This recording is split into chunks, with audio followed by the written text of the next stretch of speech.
The galaxy dreamed in twilight. In the cold reaches beyond the segmentum solar, dying suns bled their last light into voids of unbroken black. Empires that had once sung to the stars now whispered only in ruins, their cities stripped bare by time and war. Worlds once radiant with life lay cloaked in wind-blown dust, the bones of their people scattered across desolate plains. Even the light of the Astronomicon, that unwavering beacon of the Imperium, seemed muted here, as if the universe itself sensed the shadow that would soon fall. In these fading days before the great fracture, the Thousand Suns Legion stood proud, bright in their crimson and gold, warriors whose minds burned as brightly as their bolters. They were sorcerers and scholars, warriors and philosophers both. They were the children of a Primarch unlike any other, a being born not only of the Emperor's gene forging, but of the Immaterium's own fire. They were the sons of Magnus, and yet, for all their might, for all their knowledge, there was an unspoken doom that clung to them, a sickness without cure, a whisper without source. Their fate had been written long before they marched to war in the Emperor's name. But before we speak of the doom to come, I want you to know something. We truly love and care for you.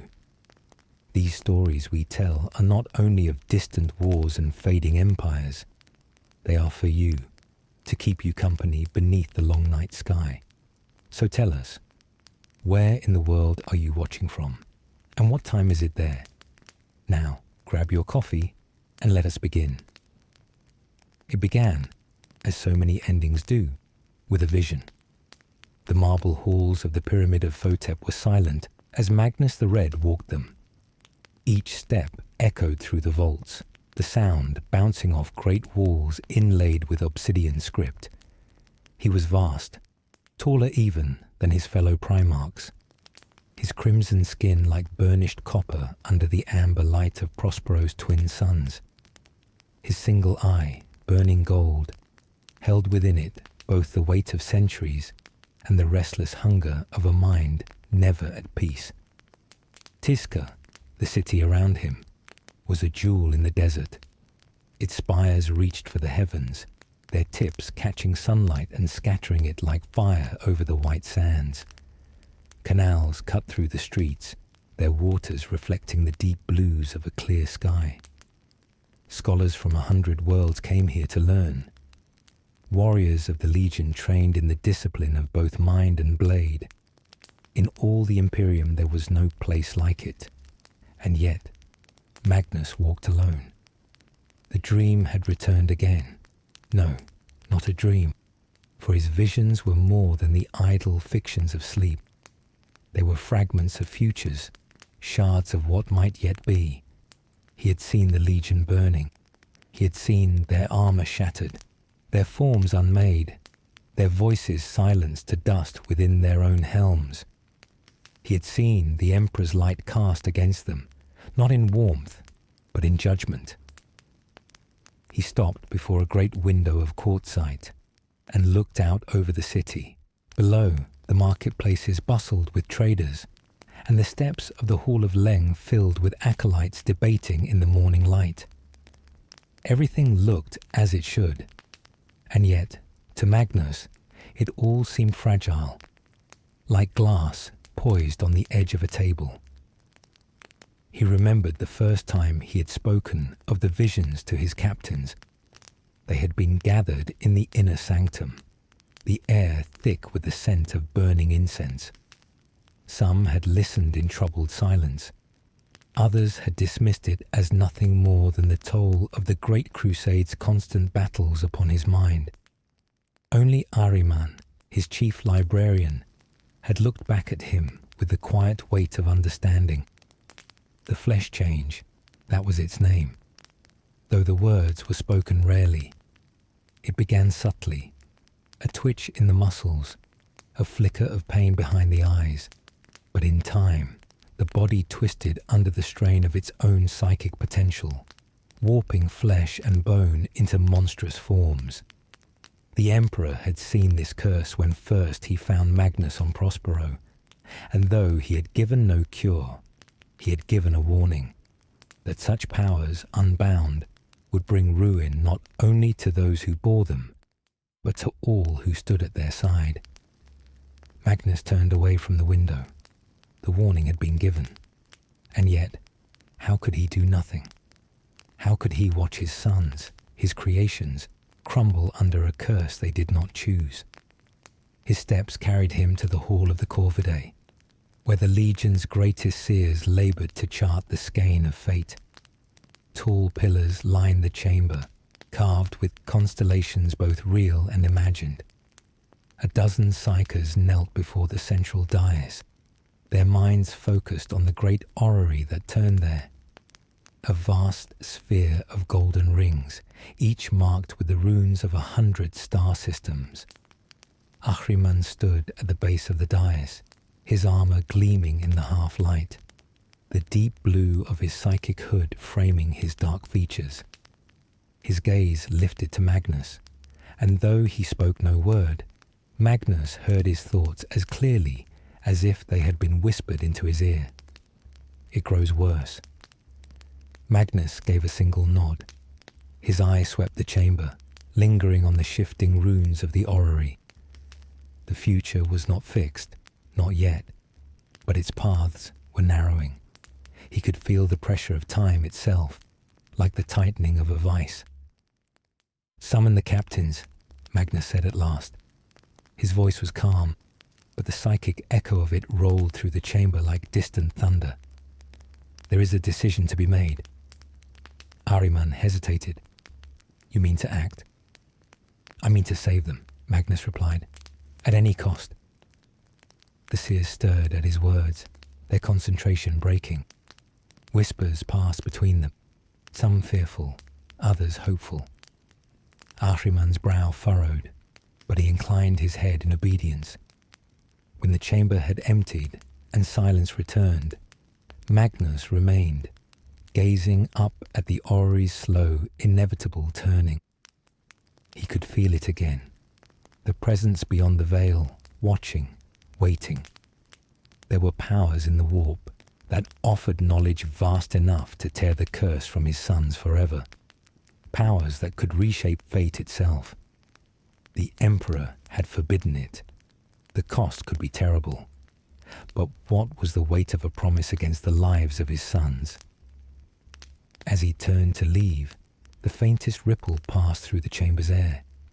The golden rings of the orrery trembled, and in the center sphere, meant to represent the heart of the Imperium, there came a flicker of shadow, curling like smoke. Magnus did not see it, not yet, but in that moment, the first step toward the Legion's doom was taken. The golden light of Prospero's sons fell in soft waves across the streets of Tizca. From a distance, the city looked eternal, its spires like the blades of ancient titans, its glassy canals mirroring the clear blue of the sky. Yet beneath the marble and the sunlit grandeur, shadows moved. They did not walk in the streets, nor stand in the open markets. They gathered in the quiet rooms and unlit corridors beneath the pyramid of Photep, away from the eyes of the people.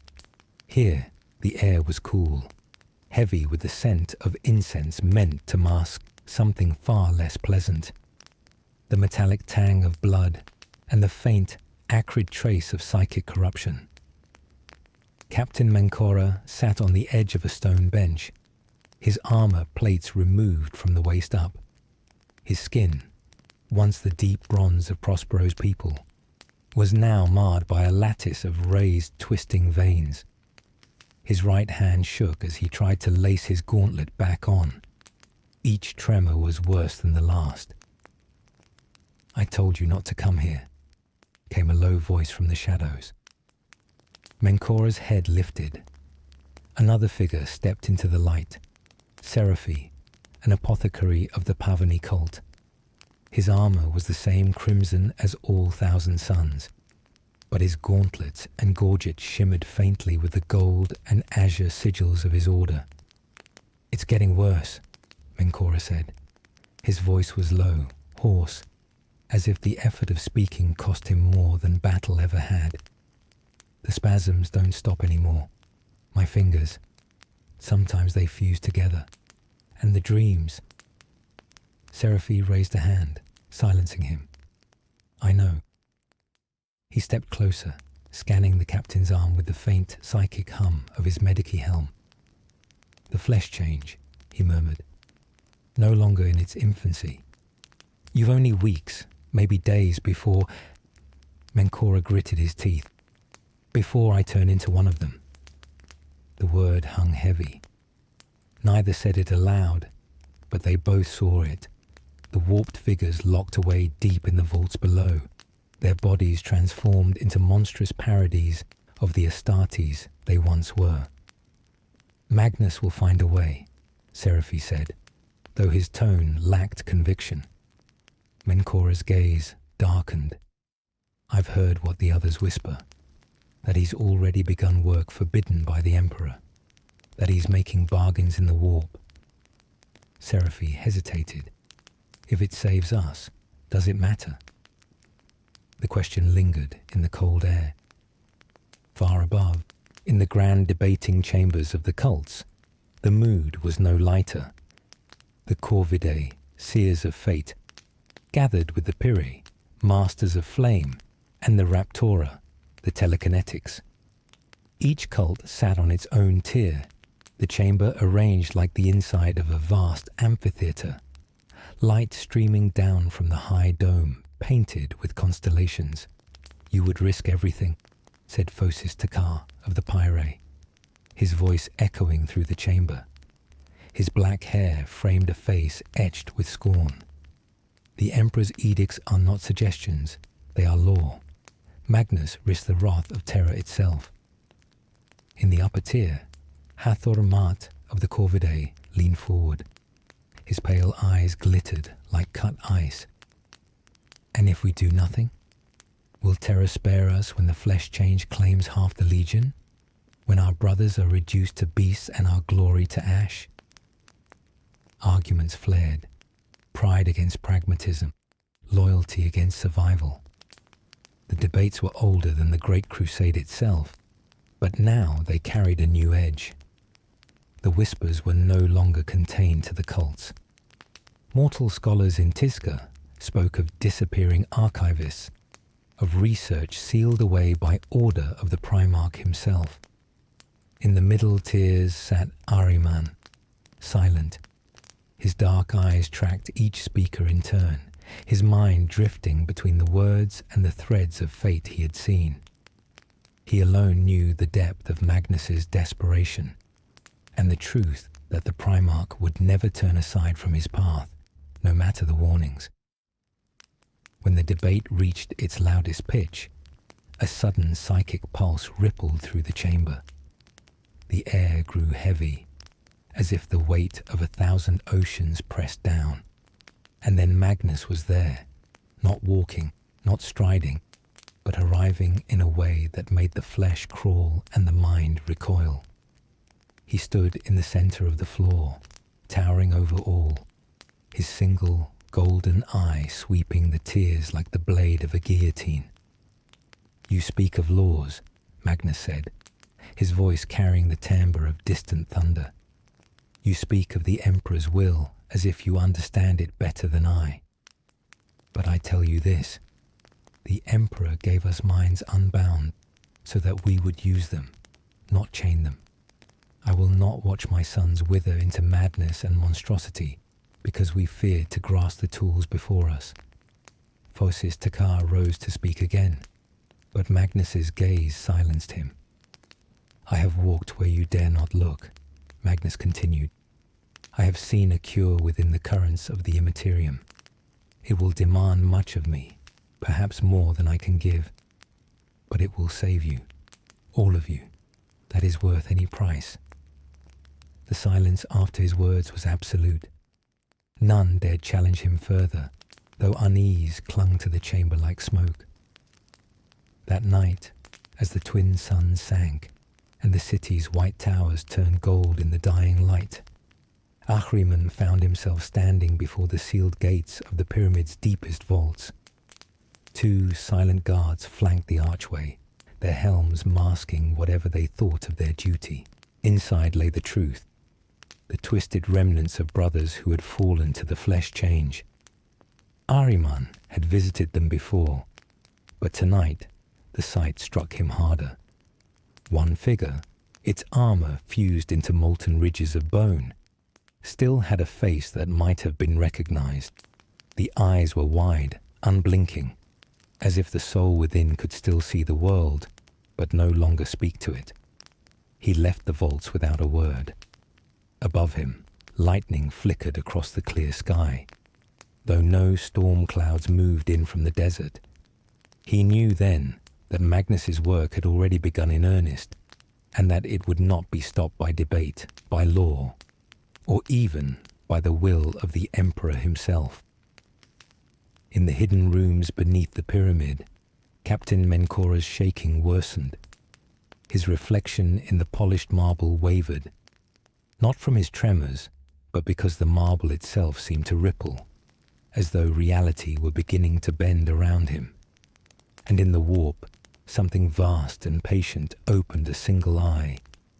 Beneath the unending void of the galaxy's shroud, where the light of dying suns was swallowed by ancient darkness, the Empire's fleet still sailed, proud banners trailing behind the iron spines of warships.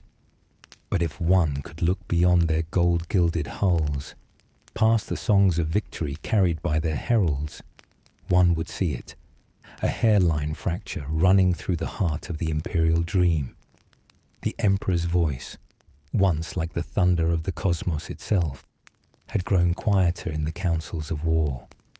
Those who had stood beside him since the first wars of unification now whispered in small, private rooms, measuring each other's loyalty like merchants weighing silver. The High Lord spoke in careful tones, but their eyes flickered toward the shadows where unseen players moved pieces in a game older than the throne itself. The fall never begins with a battle. It begins with a word. And in the forgotten reaches of the outer marches, those words were already being spoken. The planet of Carisnul had long been a watchtower against the unknown.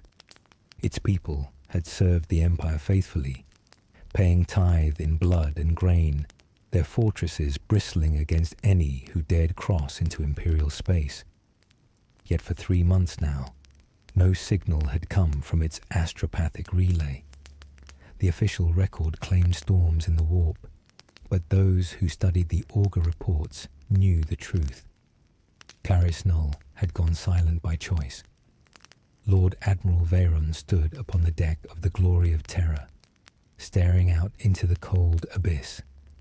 His orders were simple: re-establish contact, secure loyalty, and remind Carisnul of the Emperor's will.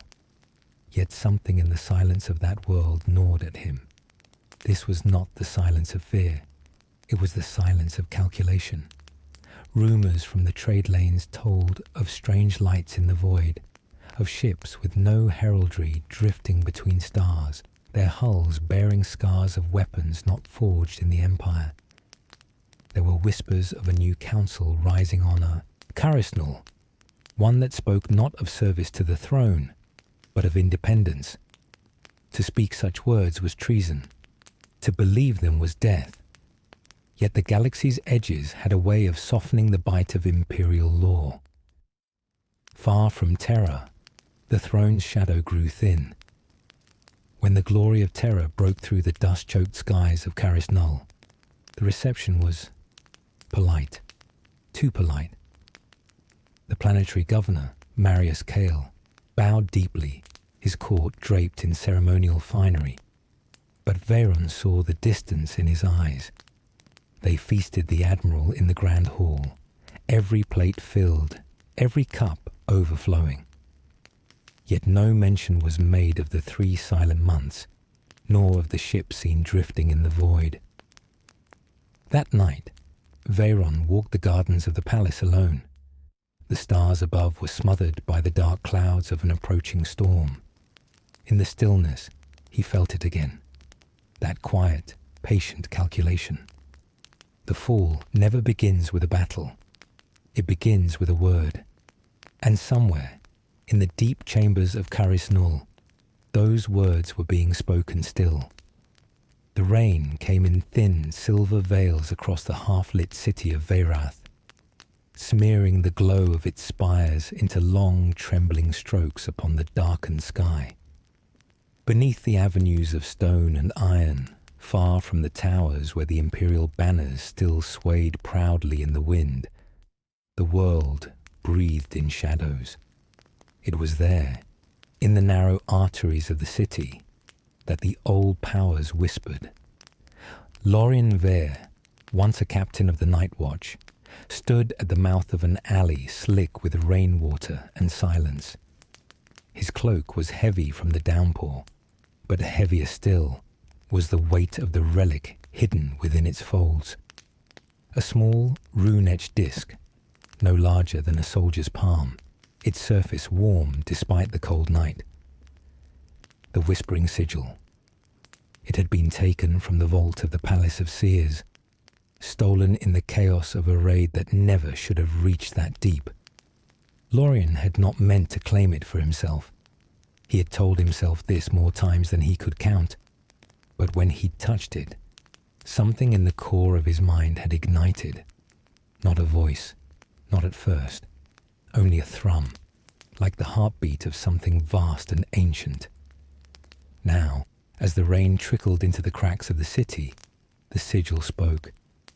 "They will come for you, bearer." The words were soundless, yet they coiled into him like smoke. He had thought, perhaps, that it would be a single presence, but no. The voices shifted, blurred, overlapping in a chorus. Some were soft and pleading, others sharp with command. It was as though the sigil carried with it every mind that had ever touched it, bound in an endless litany. He ducked into the alley. The stones underfoot were worn and blackened, remnants of older fires. Ahead, the only light came from a narrow window slit, where a dying candle trembled in its pool of wax. She was waiting inside. The door creaked open before he could knock. A woman in a tattered cloak, her face hidden beneath a veil, motioned him in. The air was thick with the scent of burnt herbs. "You brought it," she said. It was not a question. Lorien set the sigil on the low table between them. At once, the whispers thickened, circling the small room like unseen moths drawn to a flame. The woman did not flinch, though the shadows along the walls seemed to stir and breathe in time with the words. "This is older than the Empire," she murmured. "Older than the world you think you know." "What is it?" "A key," she said, "and a promise. To hold it is to be seen by those who wait outside the gates of reality. They do not look upon mortals lightly." The voices surged, the sigil's warmth deepening until it felt almost alive beneath the candlelight. One whisper, clearer than the rest, pushed into Lorien's mind. "We can unmake what was done to you." He froze. They knew. "They will follow the scent of it," the woman warned. "Every seeker of forbidden truth, every half-mad priest and hungry warlord. And when they find you..." The candle died without wind. In the sudden dark, the sigil flared faintly, casting the barest outline of the woman's face beneath her veil. Her eyes did not blink. It will already be too late to give it back. Outside, the rain did not stop. The imperial palace of Saul stood as an unbroken bastion against the tides of eternity. Walls of gold and marble rose like mountains, and its spires seemed to pierce the very heavens. Yet, beneath that resplendent crown of light lay chambers untouched by sunlight, where the air was heavy with incense and iron, and where the heartbeat of the Imperium was measured in whispers rather than proclamations. Here, in the labyrinth beneath the throne, the air did not belong to mortals. It belonged to the past, to chains forged before terror had been united, to oaths sworn in blood that no scribe dared record. The place was known only to a handful, the black vaults. In those echoing depths, a man knelt in silence before an unlit shrine.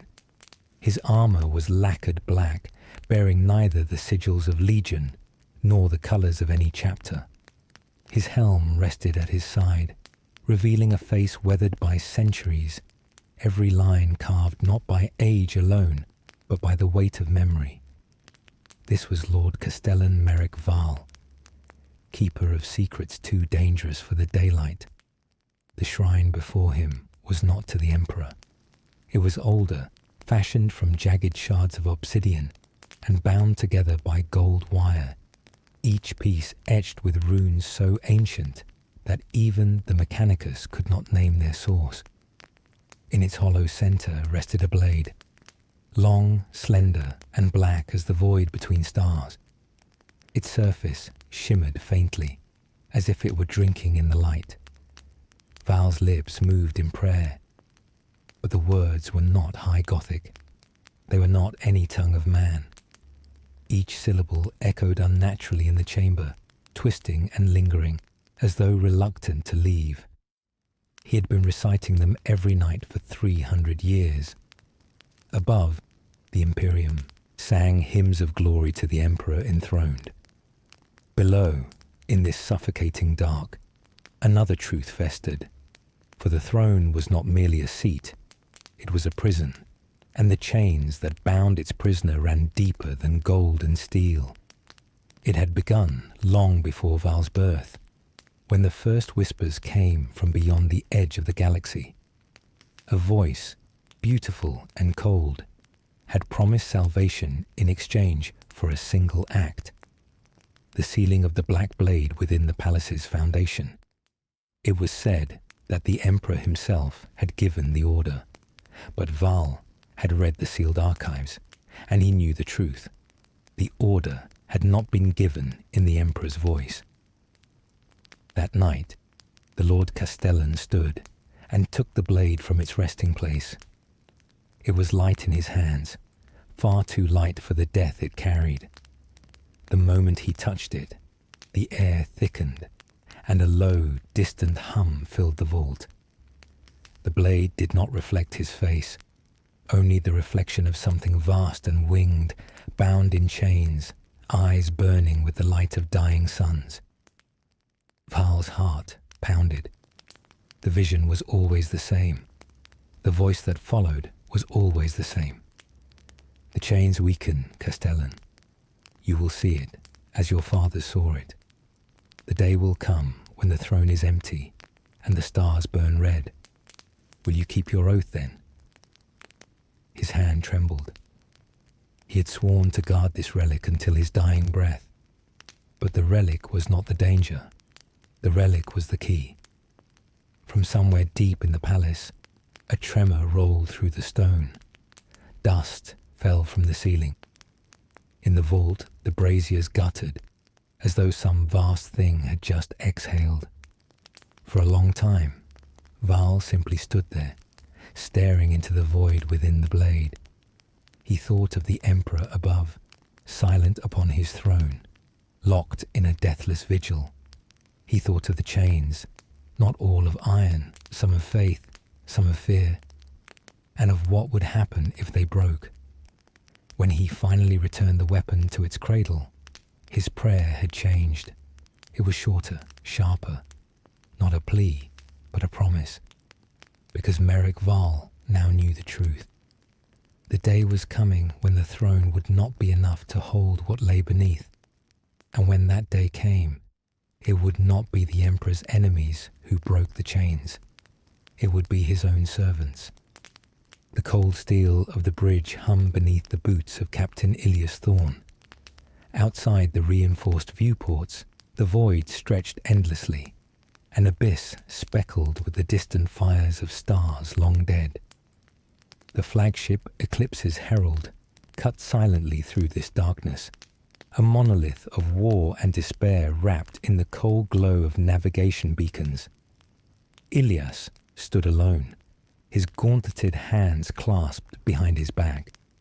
The hum of the ship's engines thrummed through his bones, but it was the silence between the words spoken in the command chambers that pressed heaviest upon him.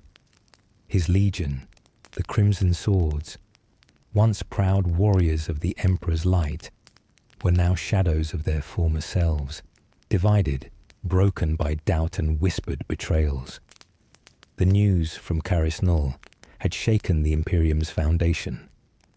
A planet that had stood loyal since the earliest days of the Great Crusade now veered dangerously close to open rebellion.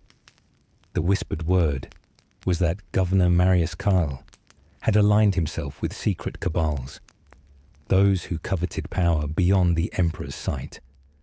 Worse still, his agents were said to wield sorceries born from the warp itself, a blasphemy that chilled the blood of even the staunchest zealots. Ilias clenched his jaw. The oath he had sworn to the Emperor and to his Primarch was clear. Loyalty above all. But loyalty had become a fragile thing, fractured by fear, ambition, and desperation. He remembered the last time he had stood before Primarch Magnus, the Red, whose towering figure loomed like a beacon in the darkness. Magnus's words had cut through the uncertainty like a blade. We do not serve the Emperor because he is infallible. We serve him because we believe in what he is yet to become. But belief was not armor. His thoughts were interrupted by the sudden chime of the Vox communicator. The voice of Lieutenant Cesira came through, tense and urgent. Captain, we're receiving a distress signal from the outer colonies of Athenis. The rebels have broken through the defensive perimeter. They're calling for reinforcements. It's chaos. Ilias nodded, masking the growing storm within. Prepare the fleet for immediate deployment. We will show them the Emperor's justice. As the crew sprang to action, Ilias remained rooted to the bridge. Outside, the stars seemed to flicker and pulse, not with the steady light of distant suns, but with the irregular beat of something alive and watching. The weight of his fractured oath settled heavily on his shoulders.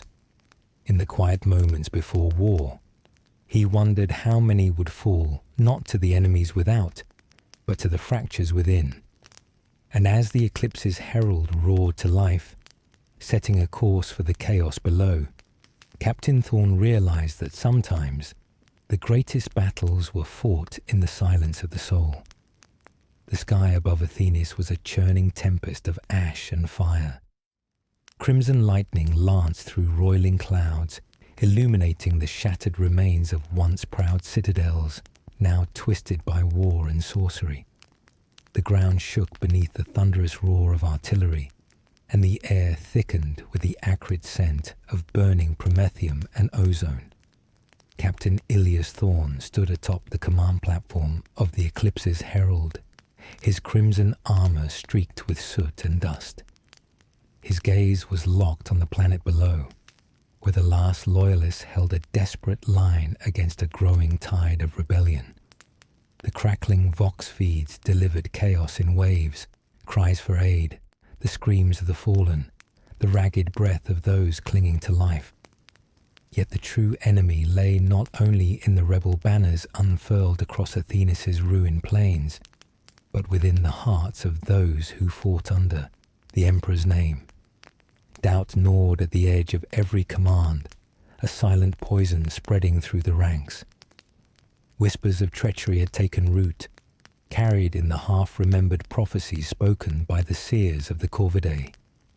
The storm was more than meteorological. It was spiritual, a maelstrom that tore at the soul of the Legion. "Captain," came the sharp voice of Lieutenant Cesira, her face pale beneath the helmet. "Our lines falter near the northern ridge. The enemy employs psychic disruptors. Corruption of the highest order. Our warriors break ranks. Ilias clenched his fist. Deploy the counter-psi units. Bring the librarians forward. We cannot allow this to become a rout. From the depths of the ship, the librarians, practitioners of the forbidden arts, moved with solemn grace. Their armor bore intricate runes, glowing faintly against the darkness of war. Each step they took was a step deeper into the abyss that the Emperor had warned against, but there was no turning back now. Below, the battlefield was a living nightmare. The rebels, armed with relics pulsing with warp energy, advanced like shadows given flesh. Their cries were not of defiance, but of despair and fury. The cost of their resistance was etched into every scarred face, every broken weapon. Ilias knew the truth. Victory here would be Pyrrhic at best. For every foe they felled, more would rise from the shadows. For every truth they clung to, a deeper lie festered beneath. As lightning tore the sky in twin forks, illuminating the wreckage, a sudden explosion rocked the eclipse's herald. Alarms screamed through the corridors. "Enemy boarding craft," shouted a voice over the vox. "They breached the hull near the portside hangar." Ilias turned sharply, his mind racing. The battle below was only the beginning. The war was now upon them, inside their sanctum of steel and fire. The storm had been unleashed. The clang of metal echoed through the twisting corridors of the eclipse's herald. Flickering emergency lights cast long shadows, the red glow painting faces strained with tension and fear. Captain Ilias Thorne moved with purpose, every step echoing the heartbeat of a legion on the brink. The boarding parties had struck swiftly, ghosts of death slipping through breaches in the hull, their weapons silent but deadly. The intruders were unlike any foe the Crimson Swords had faced.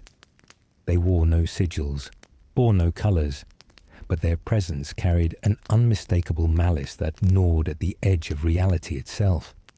In the command chamber, Ilias confronted Lieutenant Cicera, her eyes blazing with a mixture of defiance and dread.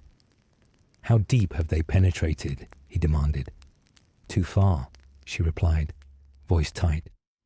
"Saboteurs. Not just soldiers.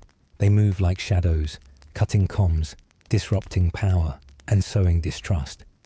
It's as if they knew our every move before we did." Ilias's jaw tightened. "There's a traitor among us." The words hung, like a guillotine's blade. Among the Legion, loyalty was sacred. Betrayal was unthinkable. Yet the evidence was undeniable. Communications logs were corrupted. Trusted officers went silent, and whispered rumors spread like wildfire. Seeds of suspicion that grew unchecked. He remembered the whispered warnings from the seers on Prospero, the subtle hints from the Corvidae that not all battles were fought with bolter and blade. The greatest enemy might be the one who wore the face of a brother. As the ship trembled under another barrage, Ilias ordered a lockdown of critical sectors. Security teams swept through corridors, but shadows clung stubbornly to corners, slipping away like smoke. The line between friend and foe blurred. In the quiet moments between chaos, Ilias found himself standing alone before the shattered viewport of the observation deck. Beyond lay the cold void, indifferent and eternal. His reflection stared back, a warrior haunted not by the enemies at his back, but by those who wore his colours. He spoke to the silent stars, a vow to unmask the traitor before the Legion tore itself apart. For the fall of an empire begins not with war cry, but with the silent betrayal of its own heart. The corridors of the eclipse's herald were a labyrinth of flickering lights and whispered accusations. Trust, once the bedrock of the Crimson Swords, had shattered like glass under the weight of suspicion. Each glance between brothers held a question. Every silence bore the threat of treason. Captain Ilias Thorne walked through the barracks, where soldiers nursed wounds not only of flesh, but of spirit. His own heart was heavy with the knowledge that the true enemy was no longer only the rebels below, but the darkness festering within their own ranks. In the War Council, voices clashed like thunder. "We must root out the traitor," hissed Sergeant Kalen. His hands clenched so tightly the knuckles shone white. Every system, every officer, every watchman suspected. Lieutenant Cesara's voice, calm but icy, cut through the storm. "If we fracture further, we doom ourselves. We fight not just for survival, but for the soul of the Legion." The room fell into uneasy silence. Ilias knew she spoke truth, but the seeds of doubt had been sown too deeply. Days bled into nights without rest. Reports came of sabotage, a life support failure here, a misfired weapon there. The ship's once proud systems groaned under strain. Somewhere in the maze of steel and silence lurked the serpent. Then came the night of the fracture. Ilias stood watch alone on the observation deck, the stars cold and distant beyond the viewport. A single message blinked on his console.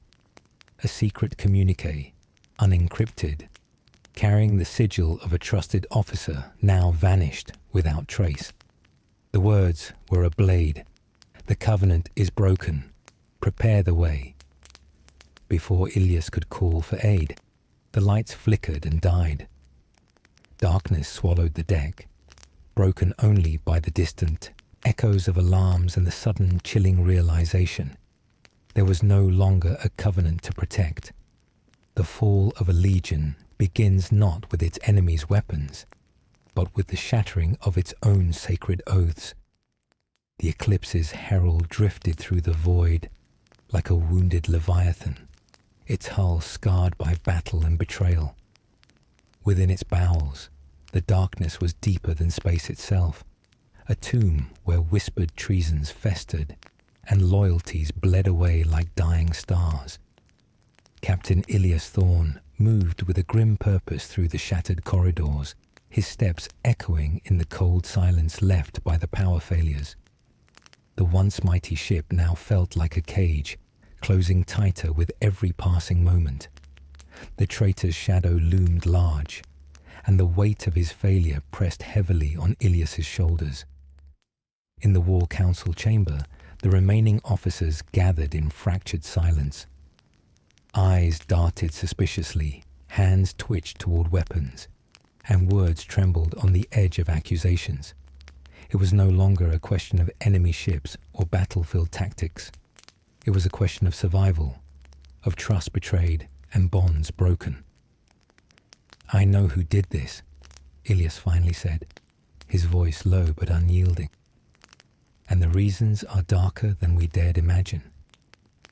He revealed the intercepted messages, the corrupted logs, and the subtle signs of subversion.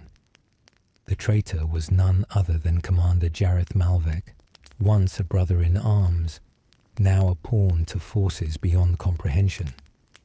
His ambition had blinded him, his mind twisted by promises whispered from the warp's deepest shadows. The revelation shattered the fragile calm. The officers' faces contorted in shock, rage, and disbelief. The battle for the ship was now a battle for its soul. Ilias ordered a purge, swift and merciless. Loyalists hunted the traitor's followers through the labyrinthine passages, their bolters flashing in the gloom. The cries of the fallen echoed like a dirge for a legion unraveling at its core. Yet even as the traitor fell, Ilias knew the true war was only beginning. The fractures ran deeper than one man's treachery. They were the wounds of an empire strained by ambition, desperation, and the inexorable pull of the warp. As the eclipse's herald limped toward the embattled surface of Athenis, the captain gazed out at the shattered world below. The storm had broken, but its fury had only just begun. The battlefield of Athenis lay beneath a sky burned red with the fires of relentless war. The ground was scarred, craters gouged deep into the earth, shattered banners trailing across blood-soaked soil. The air was thick with smoke, and the distant cries of battle seemed to echo from a place beyond time. Captain Ilias Thorn moved through the ruins, his crimson armor dulled by dust and blood. Each step was a testament to survival, each breath a reminder of the cost they had paid.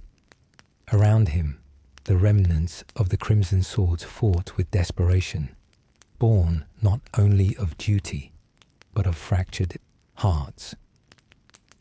The revelation of Commander Jareth Malvek's betrayal had shaken the Legion to its core, yet the wounds ran deeper than any traitor's knife. Many questioned the very oaths they had sworn, their faith in the Emperor, their loyalty to the Primarch, and the purpose of their endless war. In the shadow of the ruined citadel, Ilias found Lieutenant Cicera tending to the wounded. Her eyes, once sharp and resolute, now carried the weight of doubt. "How much longer can we hold?" she asked, voice barely above a whisper. Ilias shook his head. "As long as it takes. But the question is, what will we be when this is over?" They both knew the truth. Victory could be won, but at the price of their souls. A sudden explosion shattered the moment. From the rising smoke, a figure emerged, scarred, bloodied, but unbroken. It was Ahriman, the exiled sorcerer whose name was whispered in fear and hatred. He carried with him a grim promise, one that would alter the fate of the Legion forever. "I come with knowledge," Ahriman said, voice cold and unyielding. "Knowledge that can save you, or doom us all." The ashes of loyalty smoldered in the hearts of those who listened, and the choices they made now would echo through the ages. The twilight sky over Athenis was a bruised canvas of deep purples and burning embers. The fires of battle had not yet died, their glow flickering against the ruins like ghosts unwilling to fade. Beneath this fractured light, the survivors gathered, a ragged assembly of warriors bound by blood, betrayal, and desperation. Captain Ilias Thorn stood at the edge of the shattered citadel, his eyes reflecting the dance of flames and shadows. Beside him, Ahriman, the sorcerer exiled and feared, spoke softly, but with the weight of truths long buried. "You seek to save the Legion," Ahriman said, his voice a low whisper that seemed to slip between the cracks of reality itself. "But salvation comes at a price not easily paid. The warp is no mere tool. It is a living abyss, hungry and patient." Ilias listened, torn between the iron oath he had sworn and the grim necessity that now confronted them. The rebellion that had consumed Athenis was not merely a political uprising. It was a symptom of a deeper rot, one that stretched beyond the material realm into the very fabric of existence. The covenant they once believed unbreakable now lay shattered, replaced by a new pact forged in the shadows. Ahriman revealed the ritual, a forbidden weaving of warp energies that could purge the corruption at the heart of their legion. It was dangerous, a dance with oblivion itself, but the alternative was extinction. As the ritual began beneath the watchful eyes of the dying stars, the air thickened with power and peril. The line between sacrifice and salvation blurred, and the warriors felt the weight of their choice settle deep in their bones. For in the covenant of shadows, there are no true winners, only survivors. The air hung heavy with an unnatural stillness, broken only by the low chant of incantations weaving through the darkened chamber beneath the citadel of Athenis. The ground beneath the warriors' feet thrummed with a pulse not of this world, a rhythm born of the warp's chaotic heart. Captain Ilias Thorn stood at the center of the ritual circle, flanked by Ahriman and the surviving librarians. Their faces were etched with grim determination, shadows flickering across eyes that had seen too much loss, too much betrayal. The ritual was a gamble against fate itself, a weaving of forbidden energies designed to cleanse the taint that had taken root within their legion. As the arcane symbols burned bright with ethereal fire, a blinding light erupted, shattering the darkness like a dying star exploding into fragments. But light, as always, casts shadows. From the depths of that radiance came a scream, not of pain, but of fury and despair. The very essence of the Legion was rent asunder, its bonds broken and reforged in agony. Friends turned to foes in an instant, their eyes hollow and wild with the madness unleashed. Ilias felt the weight of centuries crumble beneath him as his brothers fell into chaos, their wills shattered by the very salvation they sought. The traitor's whisper, once faint, now roared within the minds of the fallen, driving them to destruction. The battlefield outside mirrored the ruin within. The rebellion surged with renewed ferocity, their sorcery amplified by the fracturing of the imperial forces. The lines between light and dark, loyalty and betrayal, were forever blurred. In that moment, Ilias understood the cruel truth. The fall was inevitable, not because of enemies without, but because the light they chased was always destined to shatter.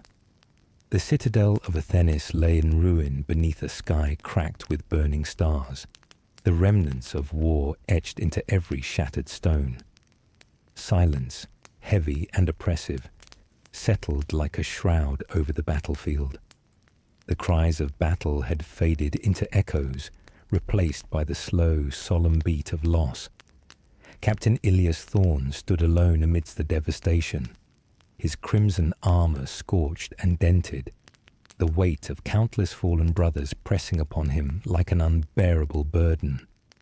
Around him, the surviving few gathered, their faces gaunt with exhaustion and haunted by the horrors they had endured. Ahriman approached, his eyes reflecting the cold fire of the dying stars above. "The ritual has cost us dearly," he said quietly. "Yet the darkness is not yet vanquished."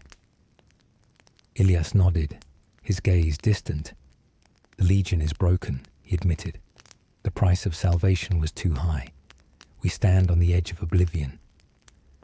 As the last embers of the rebellion smoldered into ash, a new threat stirred beyond the horizon. The ancient forces that had long watched from the shadows, waiting for the Empire's fall.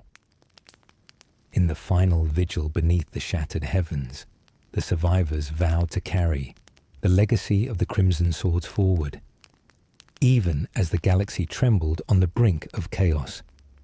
The fall of one empire was but the beginning of another's dark rise. The dying light of Athenis flickered weakly through the shattered remnants of the citadel, casting long, trembling shadows upon the broken stones.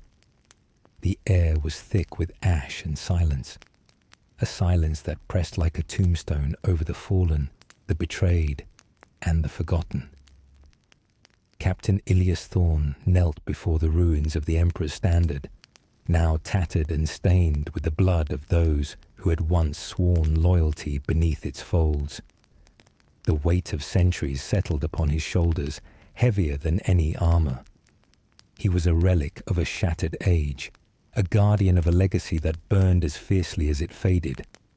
Around him, the last of the Crimson Sword stood watch, broken warriors bearing the scars of betrayal and sacrifice, their eyes hollow but unyielding.